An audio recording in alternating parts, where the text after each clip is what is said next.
वफाकी वज़ीर इत्तलात मरियम औरंगज़ेब ने कहा है कि निगरान वज़ीर आज़म के लिए मुशावरत जारी है। जो भी फैसला होगा उसका ऐलान होगा। मरदमशुमारी कौमी फरीसा था। इलेक्शन कराना इलेक्शन कमीशन की जिम्मेदारी है।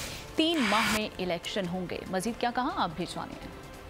निगरान वजीर आजम को अपॉइंट करना शावरत जारी है। इंशाअल्लाह जो भी फैसला उन दोनों के दरमियान होगा उसका पाकिस्तान की आवाम के सामने ऐलान होगा। एक कौमी फरीजा था कि एक सेंसस हो गया। इलेक्शन जो है वो इलेक्शन कमीशन की जिम्मेदारी है। 3 महीने में इलेक्शन होने हैं। अगला इलेक्शन इंशाअल्लाह पाकिस्तान मुस्लिम लीग नून मोहम्मद नवाज शरीफ की क़यादत में पाकिस्तान की आवाम के पास जाएगी। मास्टर माइंड जो है वो मिस्टर इमरान खान साहब थे, वो हमने देखा। तो जो पेट्रोल बम गिरा कर गए मार्च 2022 में IMF के प्रोग्राम को, अपने किए हुए प्रोग्राम को, मईशत को तबाह करके क्यों IMF के प्रोग्राम में गए? क्योंकि मईशत को तबाह किया और उसके बाद IMF के प्रोग्राम, अपने किए हुए प्रोग्राम को सस्पेंड किया। ये महंगाई का बम भी उन्होंने गिराया। जो ट्रेन का इंसिडेंट हुआ है बहुत ही अफसोसनाक और दिल खराश वाकया है। उनके लिए भी दुआ करती हूँ, उनके सब्र के लिए भी दुआ करती हूँ। इसके साथ साथ तहकीक का आगाज़ कर दिया है और उन्होंने कहा है कि मैं उसको पब्लिक करूँगा कि इसकी क्या वजह है।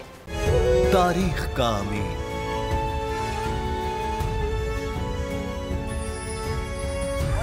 आजादी की अलामत,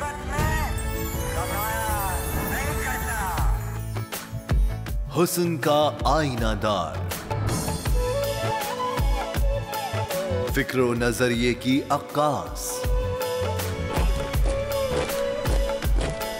सरफराजी का गवाह, यानी हम सबका निगहबान पाकिस्तान।